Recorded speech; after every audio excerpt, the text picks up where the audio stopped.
Hi, everyone. It is my pleasure to welcome you to this virtual space to discuss the film Babyteeth, directed by Shannon Murphy.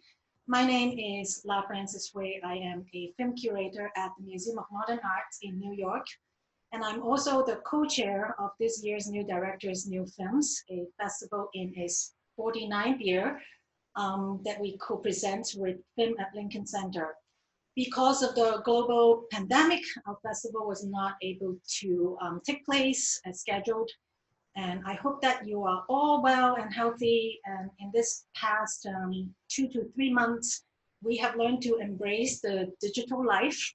We have been streaming films and also getting in touch with friends and our communities online. And here we are getting together remotely. Babyteeth is an official selection of our festival, and this beautiful Australian directorial debut premiered at the Venice Film Festival last year, and a wide audience will get to see it very, very soon.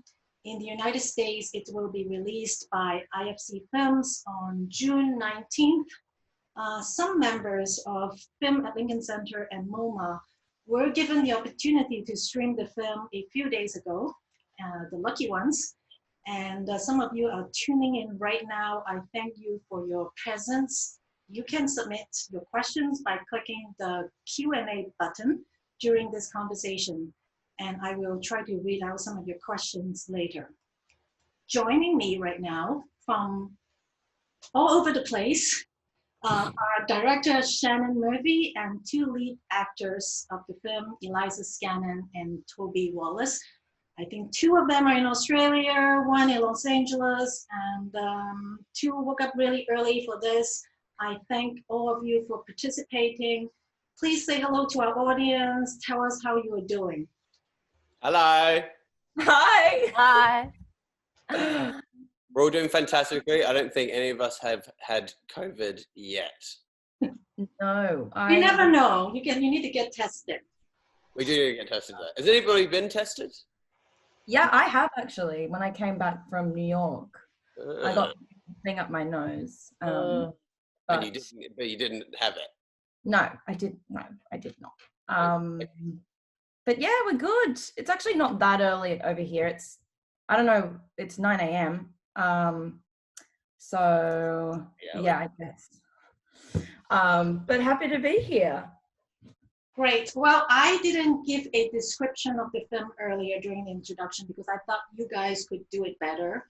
And then for the sake of some of the viewers who might not have seen the film yet, can any one of you or all of you describe the film?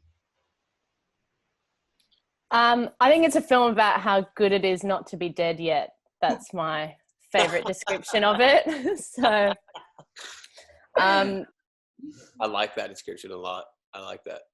Yeah. Yeah, that's my feeling about it. Go, Toby. Yeah, I guess I would describe it as a hilariously messy romance that is crossing the threshold into a tragedy. And so it mixes all those things together. Okay, I think the film is a very unflinching look at what it's like to be faced with trauma or tragedy, and the audience is very much a fly on the wall watching it happen.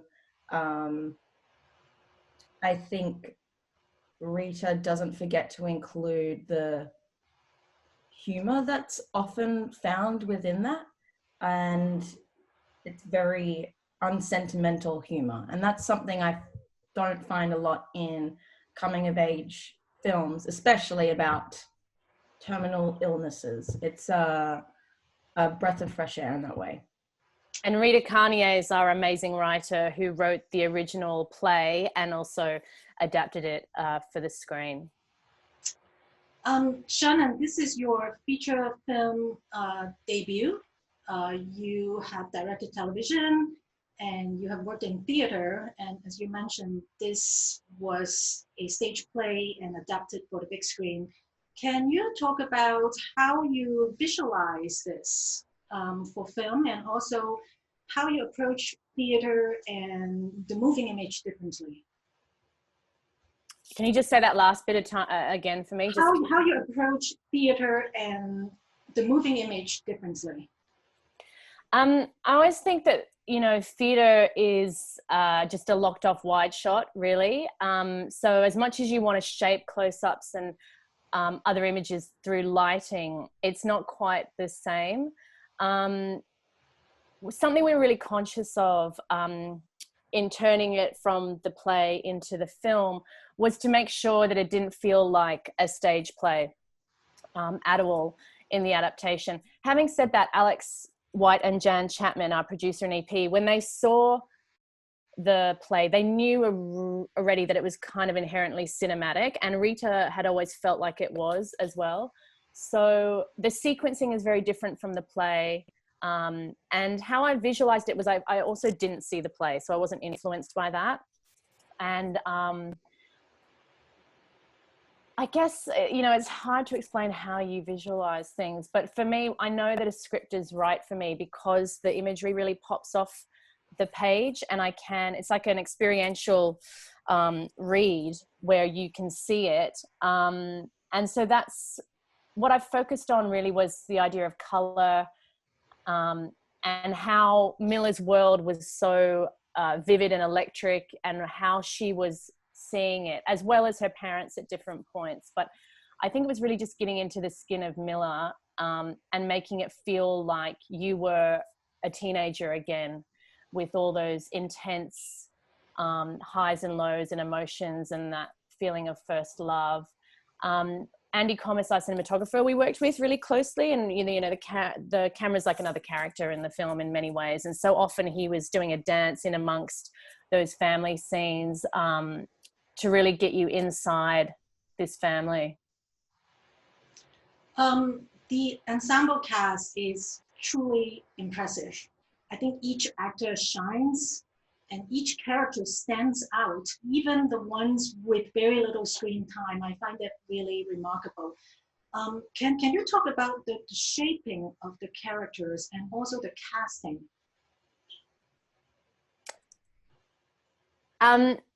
Do you guys want to talk about the shaping of your characters? I was just going to say before, it felt very, I mean, I'd never done a film that was originally a play before, a theatre show.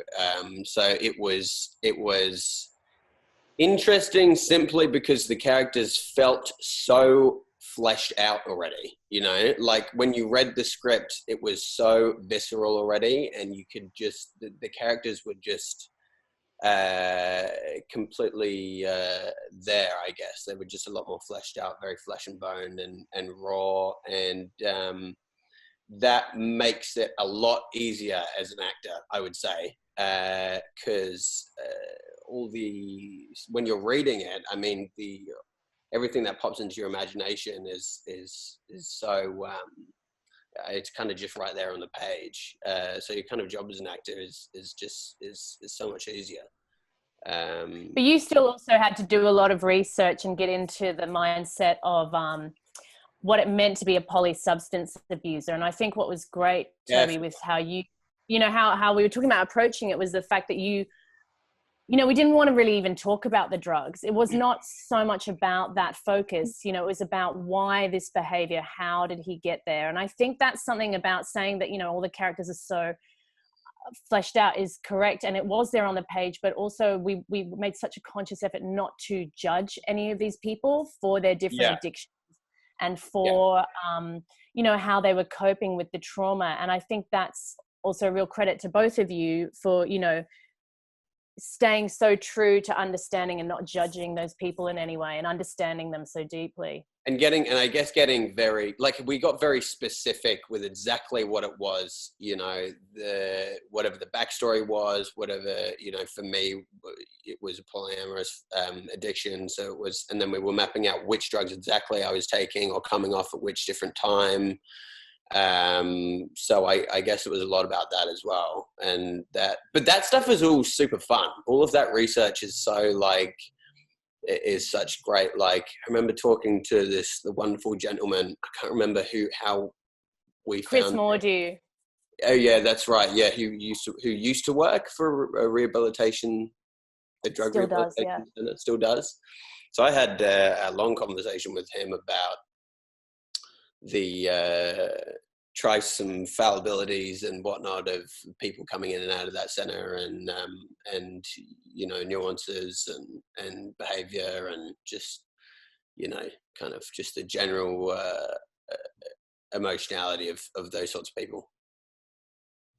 Yeah, and we had the time to do it. We had 10 days of rehearsals, and I think just the film itself and the script, it required an attention to detail, and it required that work beforehand for it to elevate and become something really special.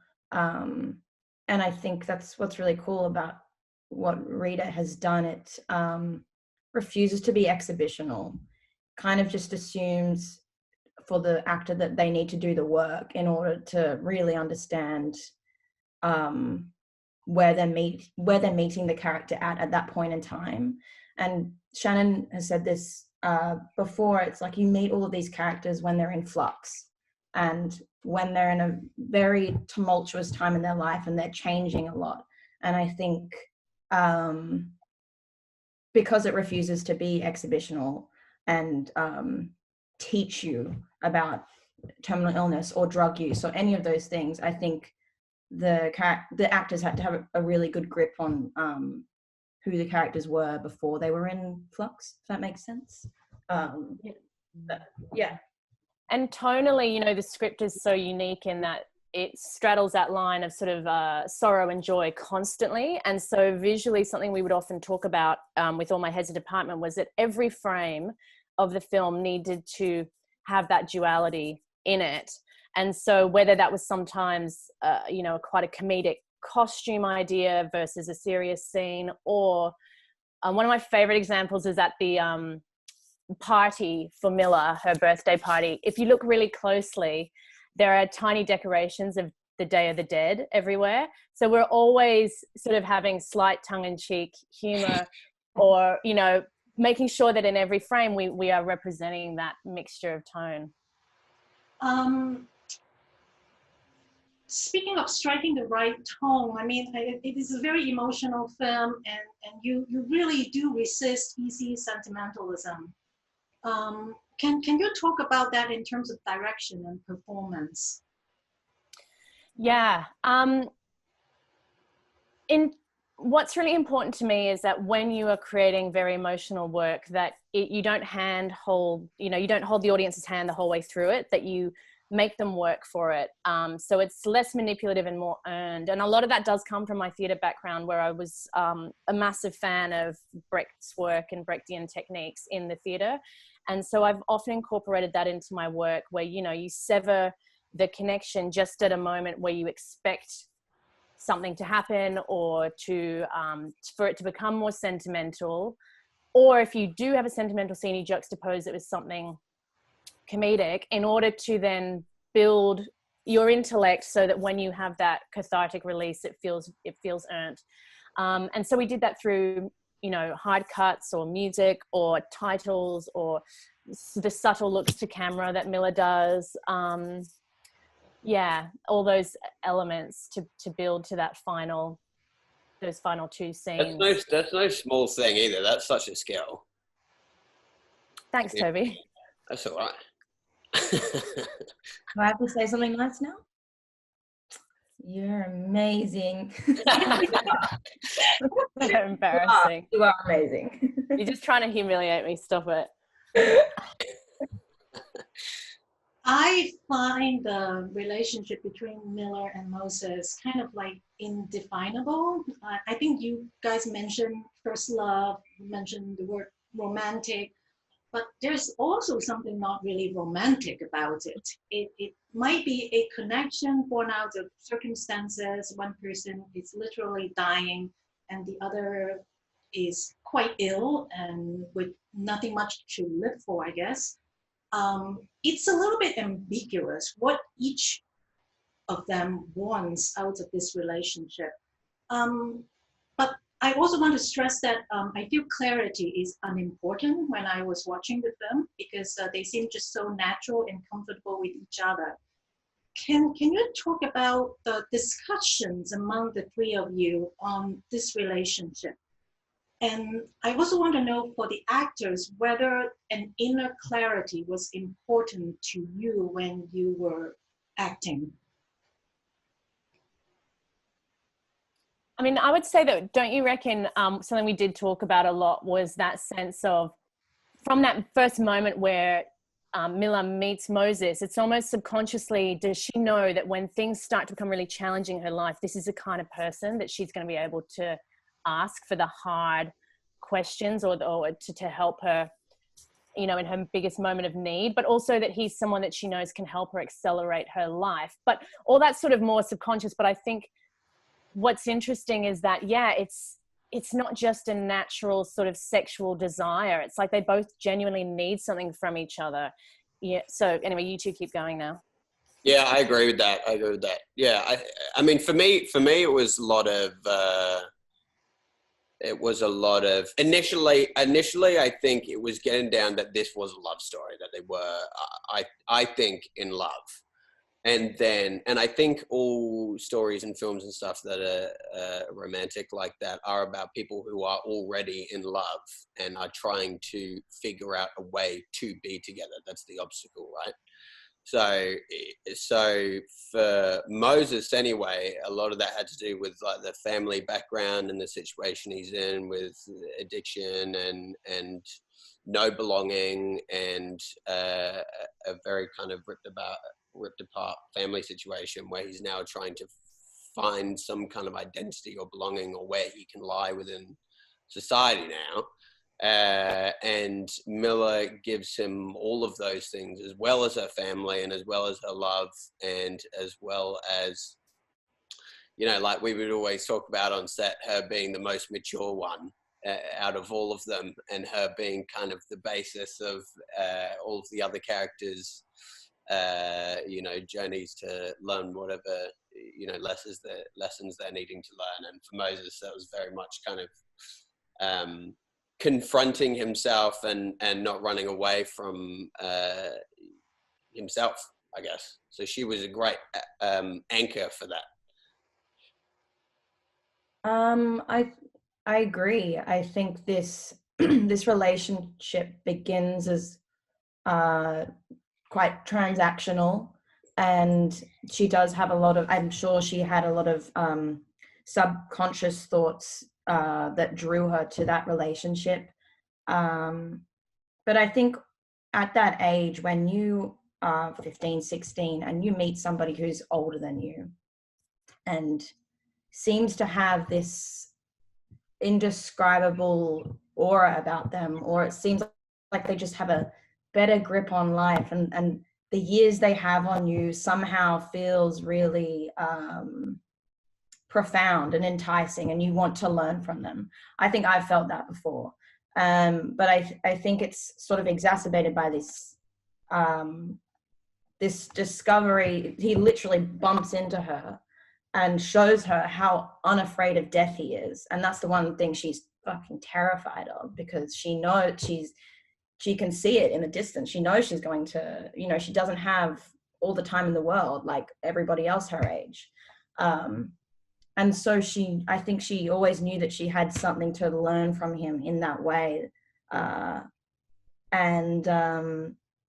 it was also transactional on the other side, because he was taking her prescription drugs.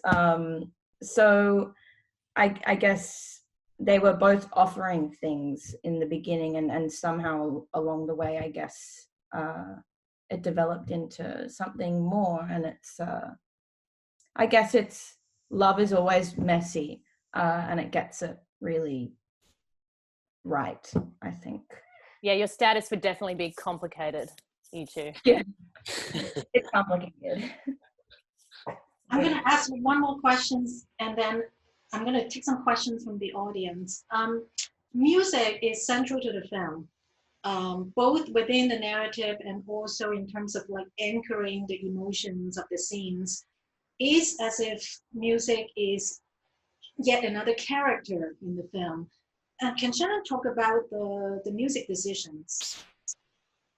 Yeah, I do really like the idea that it is a character in the film. In the same way, I hope the camera work in some ways feels like that too, because I don't like music to just sort of sit on top or feel too emotional. I feel like it always needs to be doing something different. And for me, in the first half of the film, there's no music that isn't diegetic, really. And then once we hit the night out, it's like a wall of sound. It almost kind of becomes a music video. And then from then on, we play with what we're doing with the music even more. And for me, that was to also set out on the journey that Milla's on. Which is that, she's got this very musical world. She's influenced by classical music and world music from Gideon, and Gideon's sort of her teacher of the world in many ways. He's the one person that allows her to learn and express herself outside of her quite stifling family dynamic. And then, yeah, the night out, I just knew I wanted to capture that feeling of one of those sprawling nights that never ends. And Rita would talk about that a lot. And so the music really helped that. There's a great moment where we were in the chemist scene and Milla's dancing and Moses is getting some drugs. And, in that moment, I said to Eliza, what do you want us to play for you to dance to? And she said, let Toby pick it. And Toby picked Twist and Shout, which we knew we'd never be able to afford. But I always knew that I was going to replace that with a classical piece of music. So I loved the idea of her dancing to something like Twist and Shout. But then I knew that again, the mix of the image versus the sound would offer something really interesting. And I wanted her to be playful in that moment, like, so that you could see that the classical world is something she is very versed in and enjoys a lot of. It's a huge part of who she is. And also with her mother, Anna, music is the duet they've been in together their whole lives. And now that they're not as close as they have been in the past, that's a really painful thing for Anna to be experiencing. So often when words can't be used in the film, music is what brings people together. Well, we have some questions from the audience. Let me just read the first one. Timothy. Hi everyone, Ben Mendelsohn is a great actor. Did he share any tips with you guys? he's the one who plays the father, okay? Oh, by the way, for those people who are watching this, you can use the Q&A button to submit your questions if you didn't know already. Did you two learn anything from Ben? I learned a lot from Ben. But Ben, I don't really know where to begin with that. Ben,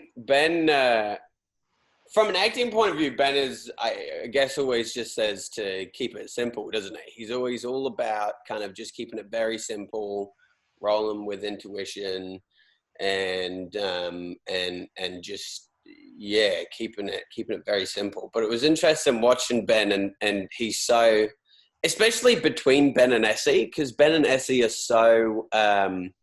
Both of them have very different acting styles and techniques, and Essie to me seems a lot more meticulous and specific, and Ben is just like a whirlwind. Like he just jumps on set and it's just so you don't really know what's going to happen until he does it. Which makes it unbelievably exciting to act with him, and Essie's just like phenomenal to watch. So yeah, and the good thing is all four of you are, can really be spontaneous. And in terms of like how to capture the tone of this with these kind of actors, we just did a real range of takes. So we would, lock the scene down to how we thought we wanted to do it, but then we would always give ourselves permission to do like a crazy take or to you know, try the opposite of kind of what we were doing, just so that then in the edit I could have the opportunity to play with the tone for every single scene. Yeah, Eliza, what did you learn from Ben?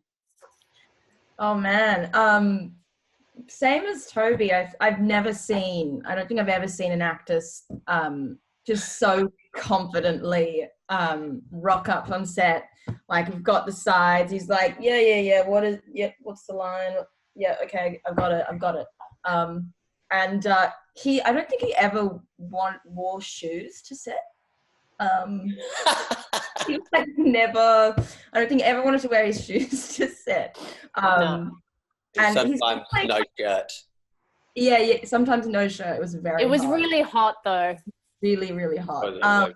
But I think to have that energy on set, and especially dealing with a subject matter that is so dark, it was really nice to to have that lightness. And he'd play music in between setups, and he just kept it really fun. Yeah, he's just the best. I love Ben. I found it interesting because it was like I always have trouble coming onto set without and like not to lead with fear, because I often get quite anxious coming on set. Yeah. And it was interesting watching, especially what Ben did with just trying to get out of his head. Like, it was quite obvious that everything he was doing was to get out of his head, and it was interesting to watch that and learn that very often is the point. Like, you kind of just have to get out of your head and not keep it very simple. Don't overthink it, and stay in your body as much as you can.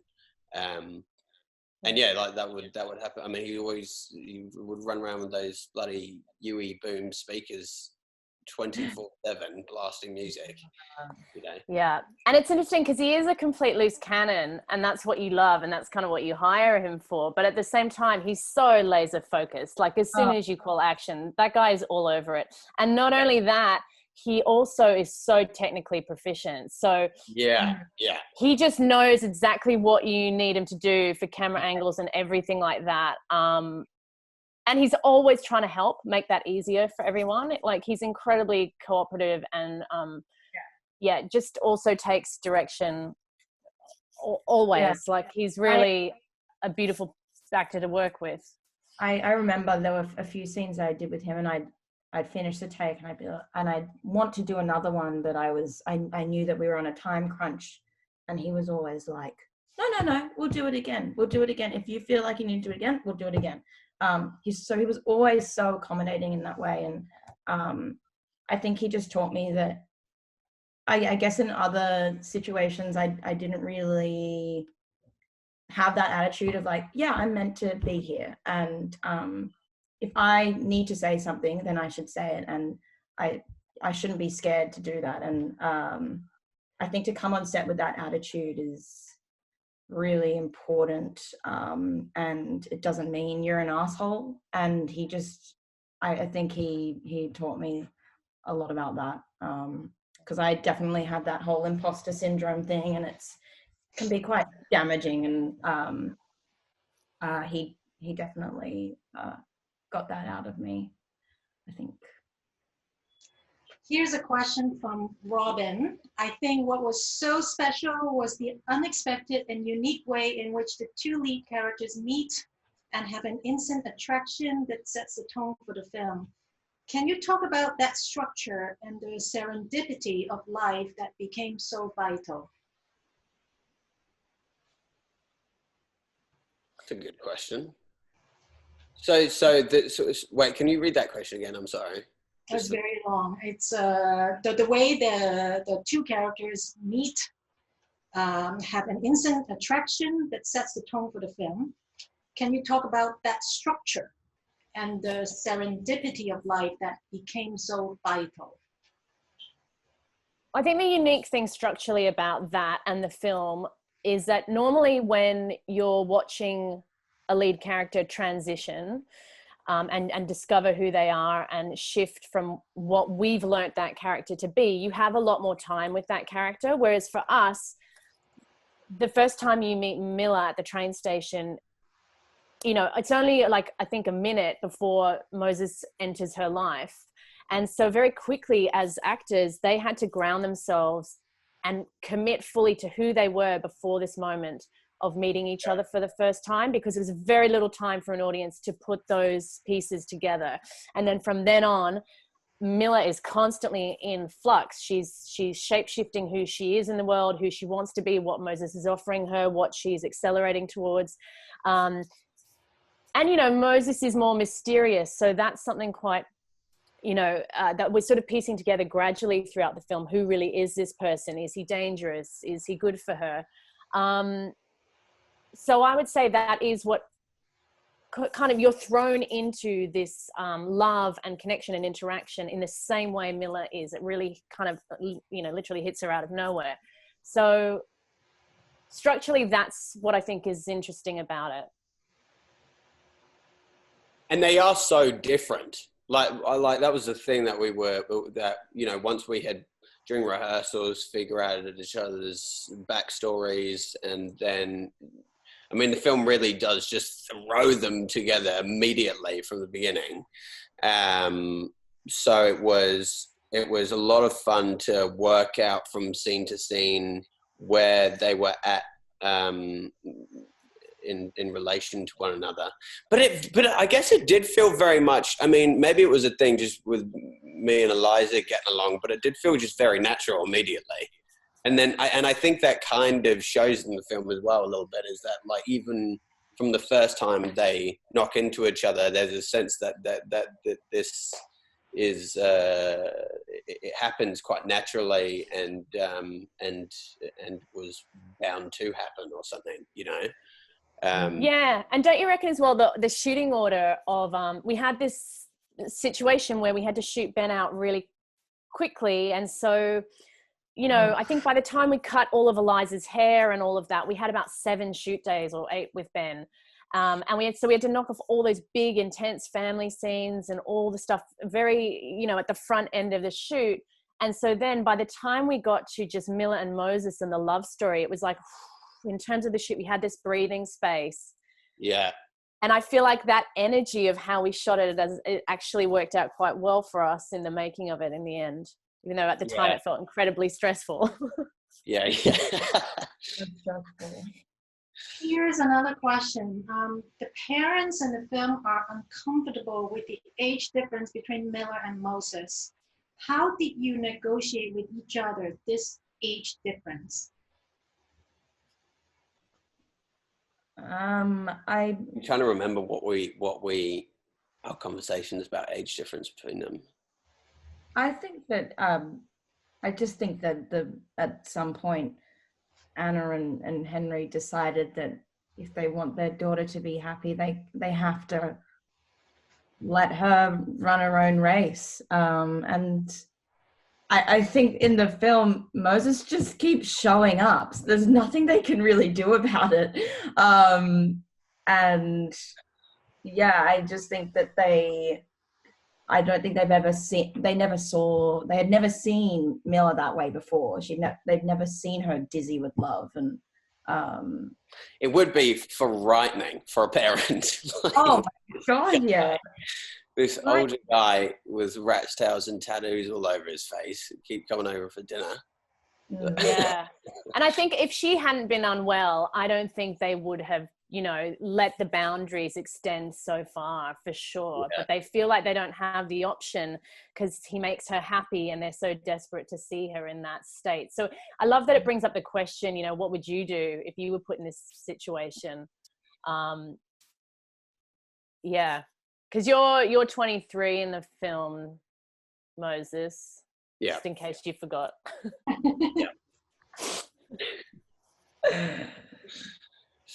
Here's a question from Lisa. Can you talk about the structure of the film toward the end, with the beach scene coming after Milla's passing? Was that how the play was structured? Was it filmed in that order?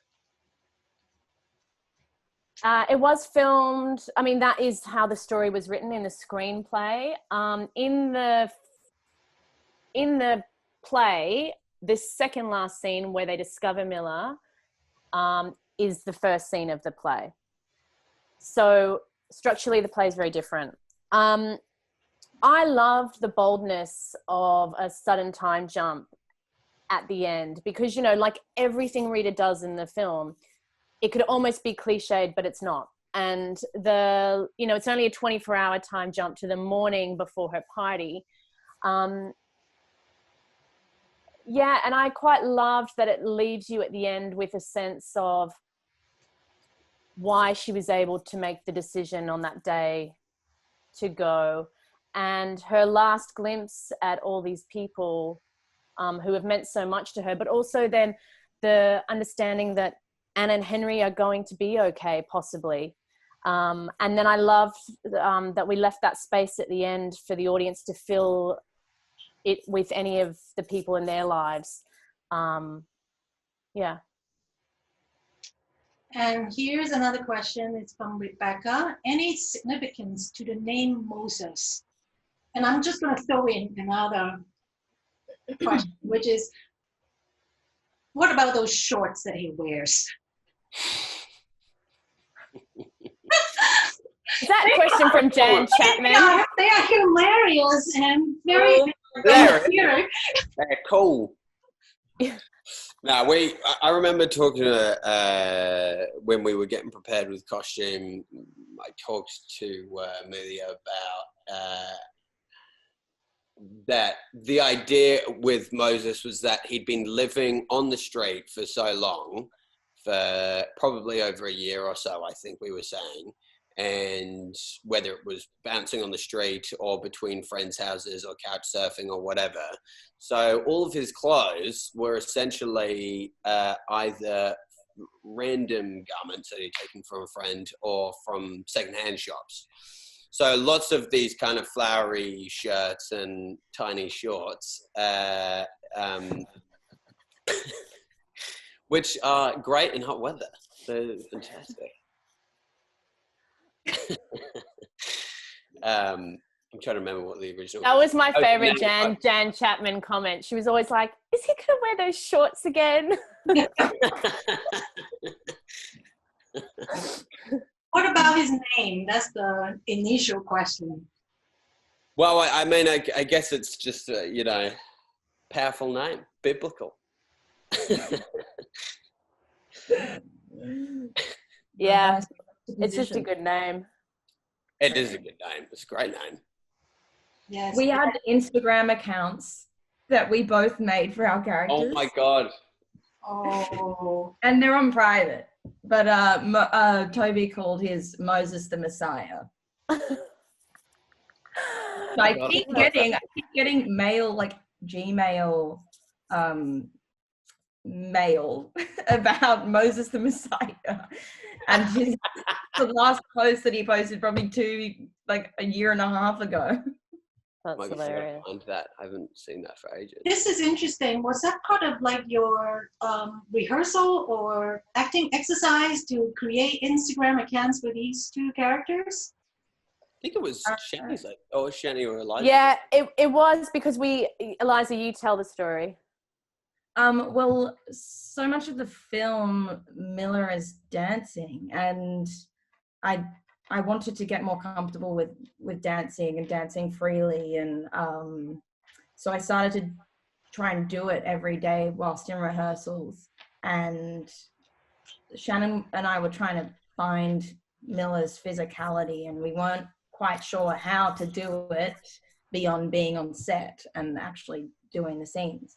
So I just started filming myself dancing to music, and I would post them on this private account, and it was only shared with like Tobes and Shannon, and yeah, it was just a bit of fun too. And they're pretty great. Toby decided to get on the bandwagon too.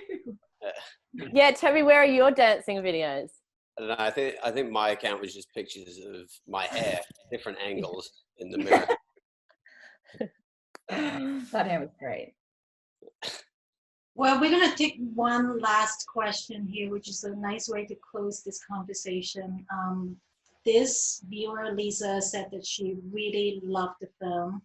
and she saw the film a second time last night.